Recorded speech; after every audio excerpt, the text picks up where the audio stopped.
축구 전문 채널 스포츠 학개론에 오신 것을 환영합니다. 축구 분석 전문 채널로서 여러분들에게 오직 축구 정보만 전달해 드리겠습니다. 끝으로 구독과 좋아요 부탁드리겠습니다. 그럼 지금부터 축구 학개론과 시간을 가져보겠습니다. 첫 번째 경기는 전북현대 대 FC 안양입니다. 먼저 전북은 4-3-3 포메이션을 활용하며 중앙 미드필더 라인에 김진규, 강상윤, 박진섭 3명을 배치해 중원 장악에 초점을 맞추고 있다. 김진규는 탈압박과 전진 패스에 능하며 박진섭은 수비형 미드필더로서 공수 밸런스를 조율한다. 전진우는 이선에서 볼을 받아 풀어주는 역할로 전방으로의 침투와 박스 앞 연계 플레이에 적극적으로 관여하고 있다. 콜파뇨는 측면과 중앙을 오가며 포지션을 유연하게 활용하며 일선에서 연계와 마무리를 동시에 담당한다. 전체적으로 볼점유율을 기반으로 하프라인 근처에서부터 침착하게 전개해 나가며 중원에서의 수적 우위를 이용해 경기의 흐름을 통제하는 흐름이다. 이어서 안양은 4-4-2 포메이션에서 리영직과 김정현이 더블 볼란치 형태로 중원을 커버하고 있다. 하지만 미드필더 숫자가 부족한 구조상 전북의 3미드필더 라인을 상대로 수적 열세에 놓이며 중원에서의 볼 소유와 탈압박이 원활하지 않다. 마테우스와 못다는 빠른 전방 침투에는 강점이 있지만 빌드업 과정에서 볼 연결이 끊기며 역습 기회도 제한적이다. 또한 4-4-2 포메이션 특성상 중원 간격 유지와 세컨드볼 대응에서 불리한 흐름이 반복되고 있다. 전체적으로 중앙에서의 밀도가 낮고 수비라인과 미드필더 라인 사이 간격도 벌어져 볼점유율에서 밀릴 가능성이 크다. 전북은 수적 우위를 바탕으로 중원 장악력을 확보하며 경기의 흐름을 주도할 수 있는 구조를 갖추고 있다. 안양은 전술상 중원에서의 압박과 커버가 제한되며 상대 볼점유 흐름에 끌려가는 모습이 예상된다. 이번 경기의 승부는 미드필더 숫자 싸움에서 이미 방향이 결정됐다고 봐도 무방하다. 두 번째 경기는 경남FC 대 충남아산입니다. 먼저 경남은 4-2-3-1 포메이션을 기반으로 좌우 전개와 수비 간격 유지에 집중하는 구조지만 중앙 압박과 후방 전개 과정에서 반복적으로 흔들리는 모습을 보이고 있다. 이중민은 제공권과 포스트 플레이에 강점을 보이지만 상대 중원에 밀려 고립되는 경우가 많다. 조영광은 중원에서 패스 전개와 압박 회피 모두에서 불안정하고 해나는 활동량은 좋지만 전방으로의 연계 능력보다는 수비 지원에 머무르는 편이다. 이어서 충남아산은 4-3-3 포메이션을 기반으로 후방 빌드업과 중원 장악력을 바탕으로 경기를 풀어나가는 팀이다. 손준호는 후방에서의 탈압박과 빌드업 연결에 있어 매우 안정적이며 한교원은 측면에서 빠른 침투와 하프스페이스 활용으로 전개 속도에 큰 기여를 하고 있다. 김종민은 전방에서 마무리뿐만 아니라 내려와 연계 플레이를 주도하며 전방 움직임의 핵심축이다. 충남아산은 후방부터 전개되는 점유율 축구와 중원 압박에서의 안정감 그리고 측면 침투까지 모든 구간에서 안정된 흐름을 유지하고 있다. 반면 경남은 압박 회피 실패와 느린 전개 템포로 인해 점유율을 확보하지 못하고 후반으로 갈수록 수비 블록 유지에 실패하는 패턴이 반복되고 있다. 이러한 전술적 대비 구조를 고려할 때 충남아산의 우세 흐름이 승리로 직결될 가능성이 높다. 세 번째 경기는 부천FC 대 화성FC입니다. 먼저 부천은 3-5-2 포메이션을 기반으로 빠른 공격 전개와 침투 위주의 직선적인 전술이 강점인 팀이다. 몬타뇨는 전방에서 폭발적인 침투와 민첩한 움직임으로 상대 뒷공간을 끊임없이 파고들며 갈레고는 중원에서 템포 조절과 이선 침투를 병행하는 전개 중심축이다. 바사니는 측면에서 폭넓은 커버와 전방 연계를 통해 공격 숫자를 꾸준히 보완해주고 있다. 특히 부천은 전방 압박 후 빠르게 전개되는 역습 흐름이 강하며 홈에서는 공간 활용이 탁월해 상대 수비라인의 순간 실수를 놓치지 않고 마무리하는 전술 완성도가 높다. 이어서 화성은 4-3-3 포메이션을 사용하며 공격 숫자는 적극적으로 배치하되 수비라인 구성에서는 스피드와 커버 능력에서 확연한 한계를 드러내는 팀이다. 최준혁이 퇴장으로 결장하면서 수비 조합이 무너진 가운데 센터백 보이노비치와 함선우는 상대의 스피드 있는 공격수를 상대로 뒷공간 대응이 느린 약점을 갖고 있다. 알뜰과 루아는 전방에서의 압박과 침투는 시도하나 볼을 잃고 전환되는 순간 수비 커버가 늦어지는 흐름이 반복되고 있으며 전성진 역시 수비 전환 시 중원에서의 간격 조율이 부족해 수비라인과 중원 사이 공간을 자주 내주는 문제가 있다.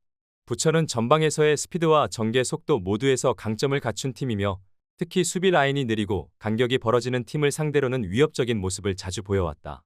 반면 화성은 주전 수비수 결장과 느린 센터백 조합, 미흡한 커버 플레이로 인해 빠른 템포의 팀에 고전하는 흐름이 반복되고 있다. 이러한 구조적 차이를 감안할 때 부천의 승리 가능성이 매우 높은 매치업이다. 네 번째 경기는 강원FC 대 울산FC입니다. 먼저 강원은 두 줄 수비 형태의 4-4-2 포메이션을 유지하며 수비 안정화를 추구하고 있지만 박스 근처의 공간 관리가 여전히 불안정하다. 코바체비치는 전방에서 체력과 피지컬을 바탕으로 제공권을 장악하려 하지만 중원과의 연계가 끊기며 고립되는 장면이 많다. 가브리엘은 빠른 돌파가 가능하지만 볼 배급 타이밍에서의 일관성이 부족하며 김동현은 중원에서 볼 간수는 가능하나 상대 압박이 강해지면 볼 배급이 지연된다. 전체적으로 박스 근처에서 수비 간격이 벌어지며 특히 하프 스페이스에서 유기적인 패턴에 자주 흔들리는 구조다. 이어서 울산은 이청용과 에릭을 중심으로 하프 스페이스를 파고드는 유기적인 패턴 플레이를 펼치며 전방에서 템포 조절과 침투 타이밍을 조율한다. 에릭은 공격 이선에서 볼 연결과 공간 창출을 동시에 수행하며 박스 근처에서의 원투 패스를 통해 결정적인 기회를 만들어낸다. 이청용은 경험을 바탕으로 페널티 박스 진입 타이밍을 정확히 잡으며 상대 수비의 시선을 끌어내는 움직임이 돋보인다. 보야니치는 후방에서 빌드업과 중거리 슛 모두에서 영향력을 발휘하며 울산의 공격 전개가 다양한 루트로 이어지는 데 기여한다. 전체적으로 하프 스페이스 활용과 빠른 2대1 플레이를 기반으로 수비 조직을 흔드는 데 특화된 구조다. 울산은 하프 스페이스 중심의 전술 전개와 원투 패턴을 바탕으로 안정적이고 강한 공격 구조를 유지하고 있다. 강원은 수비 숫자는 유지되나 간격과 시선 제어, 커버 속도에서 약점을 드러내고 있으며 울산의 조직적인 움직임을 따라가기 어려울 수 있다. 결국 이번 매치는 패턴과 조직력에서 완성도가 높은 쪽이 흐름을 장악할 가능성이 높다. 학개론과의 중간 휴식 타임입니다. 저의 정보글이 여러분들에게 꼭 도움이 되었으면 좋겠습니다. 여러분, 추가적인 정보가 필요하시다면 댓글란에 기재해둔 링크를 통해서 문의 주시면 친절하게 답변드리겠습니다. 이어서 분석 시작해보겠습니다. 다섯 번째 경기는 김천상무 대 제주FC입니다. 먼저 김천은 4-4-2 포메이션을 기반으로 전방 압박과 활동량을 바탕으로 강한 템포의 축구를 펼치는 팀이다. 유강현은 제공권과 마무리 능력을 동시에 갖춘 자원으로 세컨드볼을 잘 활용하며 박스 안에서 위협적인 움직임을 자주 보여준다. 김승섭은 돌파와 전방 압박에서 뛰어난 퍼포먼스를 보이며 이동경은 중원에서 탈압박과 볼 배급의 안정감을 제공하고 있다. 특히 홈경기에서는 부대장의 현장 방문 등 외적 동기부여가 강하게 작용하고 있으며 선수단 전체가 포상휴가를 위한 정신적 몰입도를 끌어올리고 있다. 전체적으로 압박 강도, 조직적인 움직임, 그리고 후반 체력 유지까지 강점을 갖춘 구조다. 이어서 제주는 서귀포 클럽하우스에서 제주공항, 김해공항, 그리고 김천까지 장거리 이동이라는 원정 부담을 안고 이번 경기에 나선다. 이동 경로 자체가 매우 복잡하고 이동 시간이 긴데다 고속도로와 항공 이동을 병행해야 하는 구조여서 경기 시작 전부터 피로 누적이 우려되는 상황이다. 유리 조나탄은 마무리 능력은 있으나 체력 기복이 자주 드러나고 있으며 남태희는 경기 흐름에 따라 기복이 크고 연계 플레이의 집중력도 떨어지는 흐름이다. 이창민은 중원에서 전개를 조율하지만 최근 패스 미스가 잦고 김학범 감독 체제 자체가 경기 내 안정감보다는 혼란을 초래하고 있다는 평가도 뒤따르고 있다. 김천은 팀 내 결속력과 강한 동기부여를 바탕으로 한 안정된 조직 축구를 구사하고 있으며 제주는 이동 부담과 내부 불안 요소가 겹쳐 경기 내 집중력을 끝까지 유지하기 어려울 수 있다. 경기 전반에 걸쳐 김천의 강한 압박과 템포 운영이 제주의 흐름을 꺾을 수 있는 승부처로 작용할 전망이다. 여섯 번째 경기는 천안시티 대 성남FC입니다. 먼저 천안은 양쪽 풀백 이상명과 김서진이 적극적인 오버래핑으로 공격의 활기를 더하고 있다. 그러나 공격 이후 수비 전환 속도가 느려 측면 뒷공간이 반복적으로 노출되고 있으며 전환시 커버 범위가 과도하게 벌어진다. 특히 하프 스페이스 내 수비 조직력의 취약점을 드러내며 측면에서의 컷백 타이밍에 자주 흔들리는 구조다.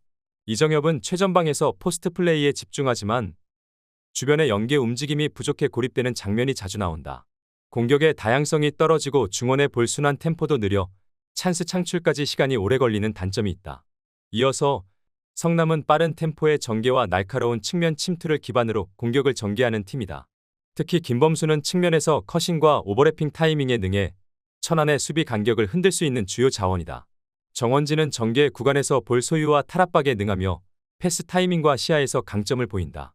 성남은 중원 숫자 싸움에서 강한 압박을 통해 볼을 탈취하고 빠른 전개를 통해 상대 수비 라인이 정돈되기 전에 슈팅 기회를 만든다. 전체적인 압박 강도와 전술적 응집력이 높아 중후반에도 흐름을 유지할 수 있는 경기 운영 능력을 갖추고 있다.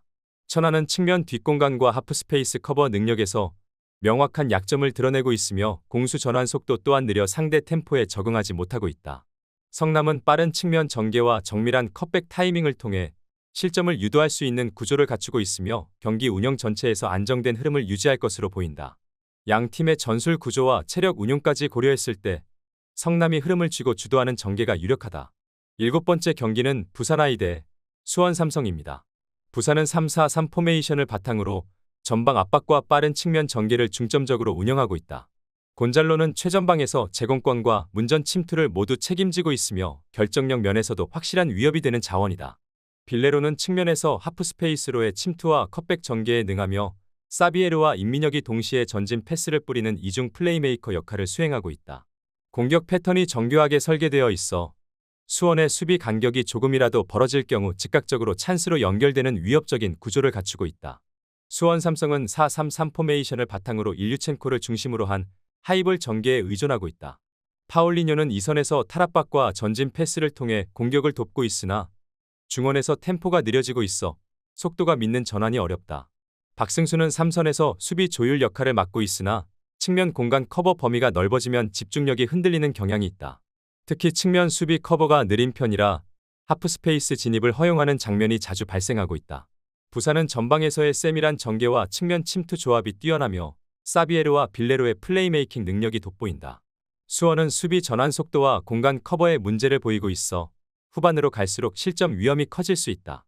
전체적인 전개 속도와 찬스 창출 면에서 부산이 앞서 있으며 홈에서의 흐름주도 가능성이 높다. 여러분, 이것으로 모든 영상은 끝이 났습니다. 여러분들의 기대와 성원에 힘입어 더욱더 발전하는 축구 학개론이 되겠다고 굳게 다짐하겠습니다.